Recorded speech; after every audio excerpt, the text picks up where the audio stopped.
called PMP3 in maize, and it's not named in rice. And there are several different copies of this. There are several different genes that are very similar in rice. None of them have been characterized.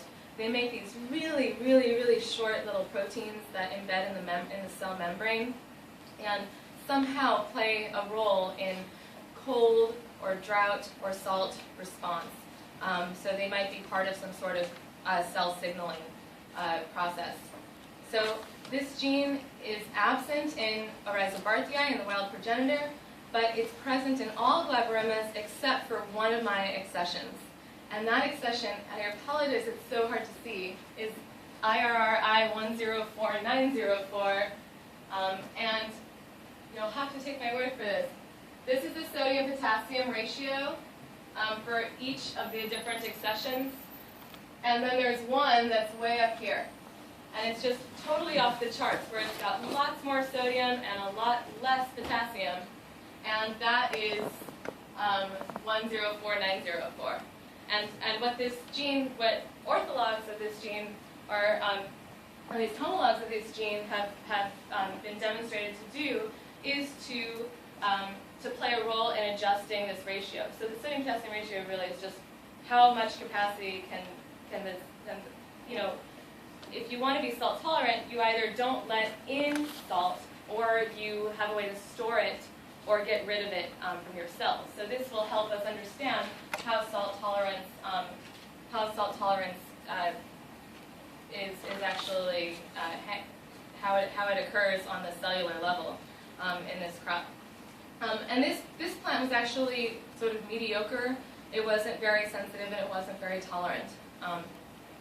And this is on the right. This is just, you know, the first thing you do when you find a candidate gene, you make sure it's expressed somewhere. So this particular gene has been shown to be induced in under salt stress in salt-sensitive plants, but not induced under stress in salt-tolerant rice plants. So that was really cool. So I'm exploring other salt tolerance loci right now, and I hope to find more stories about salt tolerance soon. There are lots of different salt tolerance genes. But of course, right now, we're sort of, at this stage, I'm sort of limited to looking at just the variation that's in Asian rice, because it's what's in the genome. So what I have to do next is look for conserved motifs of salt tolerance genes in unmapped reads, so in what African rice has that Asian rice doesn't, to do salt tolerance genome-wide association studies, and to do geographical correlations, because as we saw, there was interesting patterns where in the saline environments there were more salt-tolerant plants.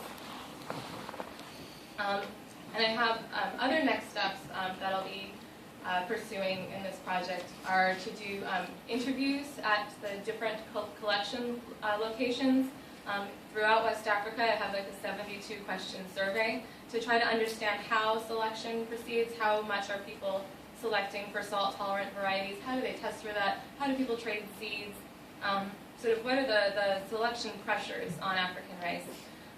And I'm happy to, you know, if you know anyone that's in West Africa that might be happy to collaborate or tag along in the field for a couple of days, that'd be awesome. So I'm always trying to do a pitch for that. And I'll also be doing some landscape genomics, just looking at the different ecological patterns and correlating that with genome variation.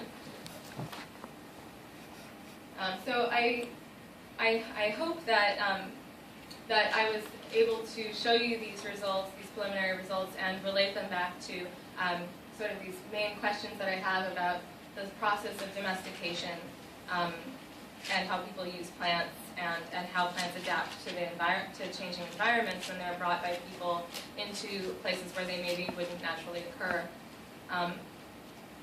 And